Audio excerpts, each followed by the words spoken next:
ਭਾਸ਼ਾ ਵਿਭਾਗ ਪੰਜਾਬ ਵੱਲੋਂ ਵਾਰਿਸ ਸ਼ਾਹ ਦੀ 300 ਸਾਲਾ ਜਨਮ ਸ਼ਤਾਬਦੀ ਬਰਨਾਲਾ ਜ਼ਿਲ੍ਹਾ ਵਿੱਚ ਮਨਾਈ ਗਈ, ਜਿਸ ਵਿੱਚ ਉਚੇਰੀ ਸਿੱਖਿਆ ਤੇ ਭਾਸ਼ਾ ਮੰਤਰੀ ਪੰਜਾਬ ਗੁਰਮੀਤ ਸਿੰਘ ਮੀਤ ਹੇਅਰ ਨੇ ਮੁੱਖ ਮਹਿਮਾਨ ਵਜੋਂ ਹਿੱਸਾ ਲਿਆ। ਇਸ ਮੌਕੇ ਬੋਲਦਿਆਂ ਉਚੇਰੀ ਸਿੱਖਿਆ ਮੰਤਰੀ ਪੰਜਾਬ ਗੁਰਮੀਤ ਸਿੰਘ ਮੀਤ ਹੇਅਰ ਨੇ ਕਿਹਾ ਕਿ ਪੰਜਾਬੀ ਨੂੰ ਲਾਗੂ ਕਰਨ ਲਈ ਅਸੀਂ ਪੰਜਾਬ ਦੇ ਸਾਰੇ ਮਾਲ, ਇੰਗਲਿਸ਼ ਮੀਡੀਅਮ ਸਕੂਲ ਅਤੇ ਹੋਰ ਸੰਸਥਾਵਾਂ ਜਿਨ੍ਹਾਂ ਵਿੱਚ ਕੇਵਲ ਆਪਣੇ ਬੋਰਡ ਤੱਕ ਵੀ ਅੰਗਰੇਜ਼ੀ ਵਿੱਚ ਲਿਖੇ ਹੁੰਦੇ ਨੇ ਨੂੰ ਬੇਨਤੀ ਅਤੇ ਹਦਾਇਤ ਕਰਦੇ ਹਾਂ ਕਿ ਉਹ ਜਿੱਥੇ ਅੰਗਰੇਜ਼ੀ ਵਿੱਚ ਬੋਰਡ ਲਿਖਦੇ ਨੇ ਪੰਜਾਬੀ ਪਹਿਲ ਦੇ ਆਧਾਰ ਤੇ ਲਿਖਣ, ਉਸ ਤੋਂ ਬਾਅਦ ਹੀ ਹੋਰ ਕੋਈ ਭਾਸ਼ਾ ਲਿਖੀ ਜਾਵੇ, ਕਿਉਂਕਿ ਅਸੀਂ ਜੇਕਰ ਪੰਜਾਬੀ ਆ ਤਾਂ ਸਾਡਾ ਸਭ ਦਾ ਫਰਜ਼ ਬਣਦਾ ਏ ਕਿ ਪੰਜਾਬ ਨੂੰ ਪਹਿਲ ਦਈਏ। ਕਿਉਂਕਿ ਜਦੋਂ ਮੈਂ ਦੂਜੇ ਸੂਬਿਆਂ ਅੱਗੋਂ ਉਹਨਾਂ ਦਾ ਕਹਿਣਾ ਏ ਕਿ ਜਦੋਂ ਮੈਂ ਦੂਜੇ ਸੂਬਿਆਂ ਵਿੱਚ ਜਾਂਦਾ ਹਾਂ ਤਾਂ ਉਹ ਆਪਣੀ ਮਾਤ ਭਾਸ਼ਾ ਨੂੰ ਪਹਿਲ ਦੇ ਆਧਾਰ ਤੇ ਵਰਤਦੇ ਨੇ। ਉਹਨਾਂ ਅੱਗੇ ਦੱਸਦਿਆਂ ਕਿਹਾ ਕਿ ਜ਼ਿਲ੍ਹਾ ਬਰਨਾਲਾ ਵਿੱਚ ਜ਼ਿਲ੍ਹਾ ਪੱਧਰੀ ਲਾਇਬ੍ਰੇਰੀ ਬਣਾਉਣ ਲਈ ਅਧਿਕਾਰੀਆਂ ਨੂੰ ਸੂਚਿਤ ਕਰ ਦਿੱਤਾ ਏ। ਉਸ ਵਿੱਚ ਇੱਕ ਸਾਹਿਤ ਭਵਨ ਬਣਾਇਆ ਜਾਵੇਗਾ, ਜਿਸ ਨਾਲ ਬਰਨਾਲੇ ਦੇ ਸਾਹਿਤਕਾਰਾਂ ਨੂੰ ਆਪਣੇ ਸਾਹਿਤਿਕ ਪ੍ਰੋਗਰਾਮ ਕਰਵਾਉਣ ਲਈ ਇੱਧਰ ਉੱਧਰ ਨਹੀਂ ਜਾਣਾ ਪਵੇਗਾ। ਉਹਨਾਂ ਕਿਹਾ ਕਿ ਬਰਨਾਲਾ ਸਾਹਿਤ ਦਾ ਮੱਕਾ ਏ, ਇੱਥੋਂ ਦੇ ਸਾਹਿਤਕਾਰਾਂ ਨੇ ਦੁਨੀਆ ਪੱਧਰ ਦਾ ਨਮਾਣਾ ਖੱਟਿਆ ਏ। ਇਸ ਮੌਕੇ ਉਹਨਾਂ ਨੇ ਬਰਨਾਲਾ ਦੇ ਉੱਘੇ ਸਾਹਿਤਕਾਰ ਓਮ ਪ੍ਰਕਾਸ਼ ਗਾਸੋ ਦਾ ਪੰਜਾਬੀ ਸਾਹਿਤ ਰਤਨ ਵਜੋਂ ਸਨਮਾਨ ਵੀ ਕੀਤਾ। ਅੱਗੇ ਬੋਲਦਿਆਂ ਉਹਨਾਂ ਕਿਹਾ ਕਿ ਚੰਡੀਗੜ੍ਹ ਪੰਜਾਬ ਦਾ ਏ, ਪੰਜਾਬ ਦਾ ਰਹੇਗਾ। ਪੰਜਾਬ ਦੇ ਪਾਣੀ ਅਤੇ ਪੰਜਾਬ ਯੂਨੀਵਰਸਿਟੀ ਚੰਡੀਗੜ੍ਹ ਨੂੰ ਕਿਸੇ ਨੂੰ ਅੱਖ ਭਰ ਕੇ ਝਾਕਣ ਨਹੀਂ ਦਿੱਤਾ ਜਾਵੇਗਾ। ਰਾਜਸੀ ਉਹਨਾਂ ਇਹ ਵੀ ਦੱਸਿਆ ਕਿ ਰਾਜਸੀ ਆਗੂ ਮੈਂ ਬਾਅਦ ਵਿੱਚ ਹਾਂ, ਪਹਿਲਾ ਪੰਜਾਬ ਦਾ ਪੁੱਤ ਹਾਂ। ਇਸ ਸਮਾਗਮ ਨੂੰ ਡਾਕਟਰ ਸੁਰਜੀਤ ਸਿੰਘ ਭੱਟੀ ਸ਼੍ਰੋਮਣੀ ਪੰਜਾਬੀ ਆਲੋਚਕ ਨੇ ਵਾਰਿਸ ਸ਼ਾਹ ਦੀ ਪੰਜਾਬੀ ਨੂੰ ਦੇਣ ਅਤੇ ਮੌਜੂਦਾ ਪੰਜਾਬੀ ਦੀ ਹਾਲਤ ਬਾਰੇ ਵਿਚਾਰ। ਇਸ ਤੋਂ ਇਲਾਵਾ ਓਮ ਪ੍ਰਕਾਸ਼ ਗਾਸੋ, ਲਾਭ ਸਿੰਘ ਉਗੇਕੇ, ਜਗਰਾਜ ਧੌਲਾ ਨੇ ਆਪਣੇ ਵਿਚਾਰ ਰੱਖੇ। ਸਟੇਜ ਸੰਚਾਲਨ ਦੀ ਜ਼ਿੰਮੇਵਾਰੀ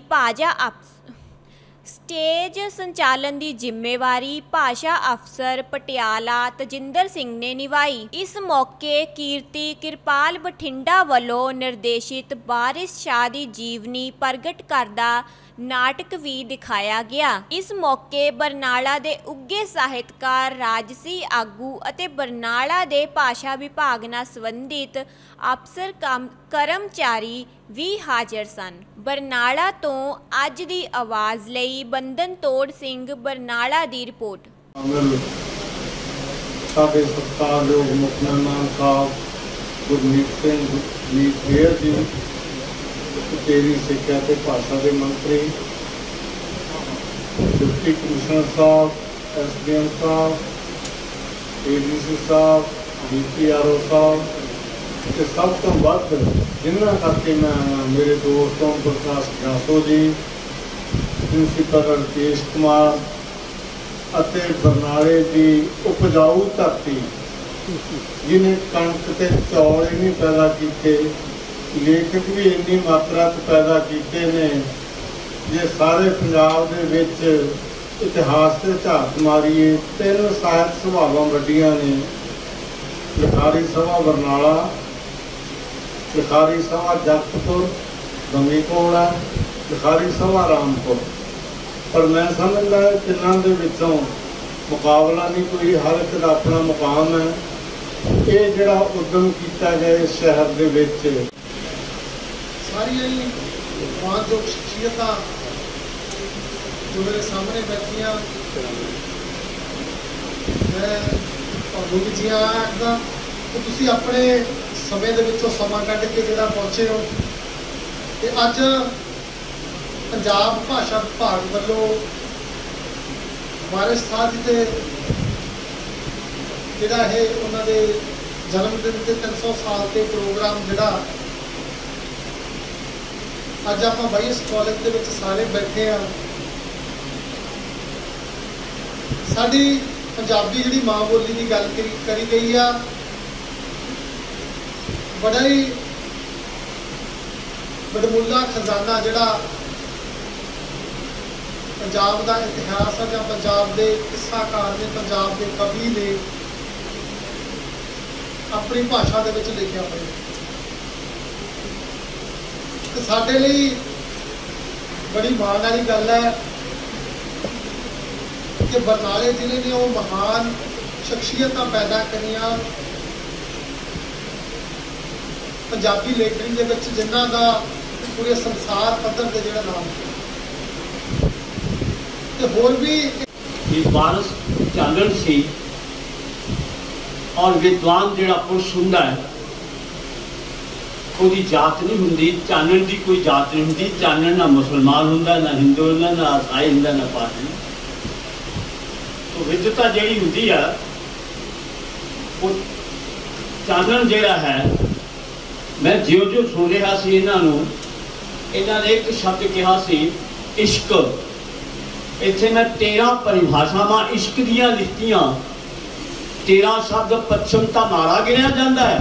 आपां तां दुध नूं 13वां रतन आखदे आ ते दुध दा जदों छन्ना पींदे आ तां इह है। इत्थे 13 गल्लां मैं इश्क बारे लिखतियां, 100 लिख सकदा है।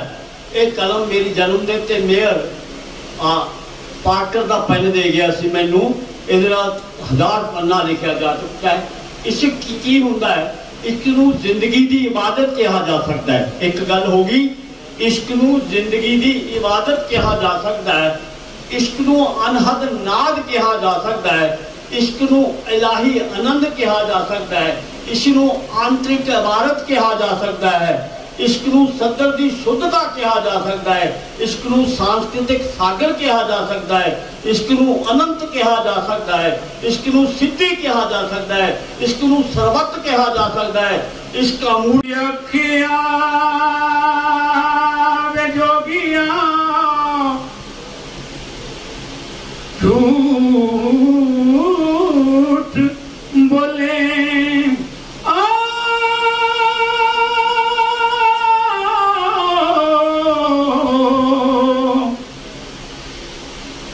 तेरा रुठड़े यार मिलामदा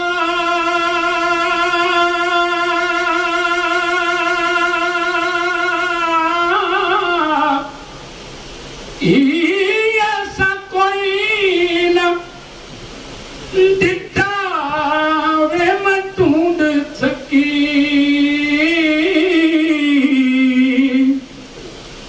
ते जेड़ा ज्ञानू एक बात तो कौन कूंज खोगी में हड़ा कूंज खोगी में खाए कूंज खोगी में एक बात तो कागने कूंज खोगी वेखा चुप है के कुर लामदाई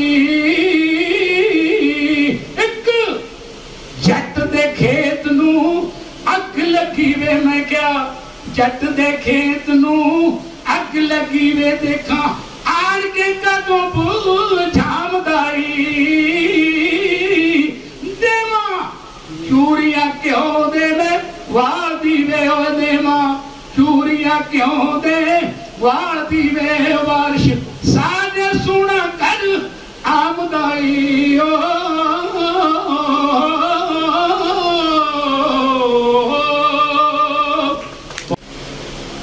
नासो साहब का जिन्होंने असी प्यार नाल बापू जी भी कहने ते होर जिन्ने भी इत्थे मानयोग सत्कारयोग जो भी सज्जन पहुंचे है साडे जिले के DC साहब ADC साहब SDM साहब डॉक्टर वीरपाल कौर जिहड़े साडे जॉइंट डायरैक्टर ने प्रोफैसर भट्टी साहब जुगराज धौला जी ते मेरे कलीग मेरे वड्डे भरा साडे गवांढी हल्के तो MLA लाभ सिंह गोगो के होर जिन्ने भी इत्थे बहुत सत्कारयोग सज्जन अज जिन्हों कह लो भी बरनाले की धरती नूं साहित्य दा मक्का कहा जाता है, इत्थों का वसनीक होने के नाते भी ते भाषा विभाग का मंत्री होने के नाते भी मैं जिथे जिन्ना भी साडे डिपार्टमेंट तो ते होर जिन्ने भी बाहरले जिलियां तो साथी आए आ, मैं जिथे एक बहुत अच्छा जिहड़ा उपराला कीता तुसीं 300 साला जिहड़ी वारिस शाह का जिहड़ा जन्म शताब्दी मना रहे हो, मैं जिथे मुबारकबाद दिंदा उत्थे मैं तुहाडा सारिआं दे इत्थे पहुंचण ते दिल दीआं गहराइयां तो स्वागत करता। कि मैं क्योंकि भट्टी साहब बहुत खूबसूरत बोल के गए आ, सारा कुछ ही मैनू लगता भी देखो मैं क्योंकि लिटरेचर का स्टूडेंट तो नहीं, मैं टैक्नीकल एजुकेशन का छोटे जिन्ना कह लो भी शब्दों का गासो साहब बैठे आ, जो तुसीं गल्लां कह सकते हो स्टेज पर खड़ के असीं तां उहदा कह लो भी नेड़े तेड़े भी नहीं जा सकते। पर मैं क्योंकि उचेरी सिक्ख्या के नाल भाषावां का जिहड़ा मंत्राला वो भी मेरे को इस तो बिना भी क्योंकि तकरीबन 6 डिपार्टमेंट मेरे को ने, तो जिहड़ा भाषा विभाग है आम तौर पर क्योंकि आई होंदा हैगा एक मंत्री को 3-3 4-4 मंत्राले होंदे आ, इग्नोर ही रह जाता, ये वाल कोई खास ध्यान जिहड़ा मैनूं लगदा भी दे ही नहीं पाउंदा। तो मैं भी क्योंकि थोड़ा लगता होगा भी ये भी टैक्नीकल एजुकेशन वाला गया, इनू भी कोई खास लकाब नहीं होना, इन्हें भी नहीं देना।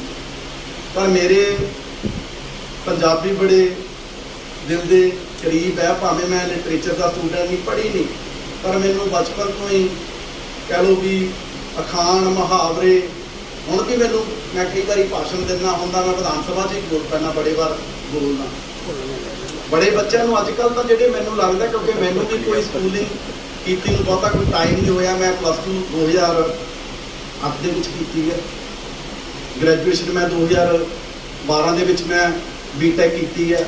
कोई मैं कोई बहुत ही कह लो भी पुरानी पीढ़ी का नहीं, आ मेरे नालों जेडे इस स्कूल भी जेडे वाईया स्कूल जेडे स्टूडेंट पढ़ते हैं, कोई मेरा उन्होंने ज़्यादा उम्र का फर्क नहीं होना।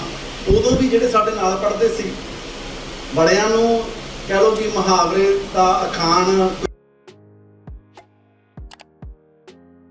ਪੰਜਾਬ ਦੀਆਂ ਵੱਡੀਆਂ ਤੇ ਤਾਜ਼ਾ ਖਬਰਾਂ ਦੇਖਣ ਦੇ ਲਈ ਸਾਡੇ ਫੇਸਬੁੱਕ ਪੇਜ ਅੱਜ ਦੀ ਆਵਾਜ਼ ਨੂੰ ਫੋਲੋ ਕਰੋ ਅਤੇ ਆਪਣੇ ਦੋਸਤਾਂ ਦੇ ਨਾਲ ਸਾਂਝਾ ਕਰੋ। ਇਸ ਦੇ ਨਾਲ ਹੀ YouTube ਦੇ ਉੱਤੇ ਸਾਡੇ ਚੈਨਲ ਅੱਜ ਦੀ ਆਵਾਜ਼ ਨੂੰ ਸਬਸਕ੍ਰਾਈਬ ਕਰੋ। ਲੇਟੈਸਟ ਬ੍ਰੇਕਿੰਗ ਖਬਰਾਂ ਦੇ ਲਈ ਸਾਡੇ ਨਾਲ ਜੁੜੋ।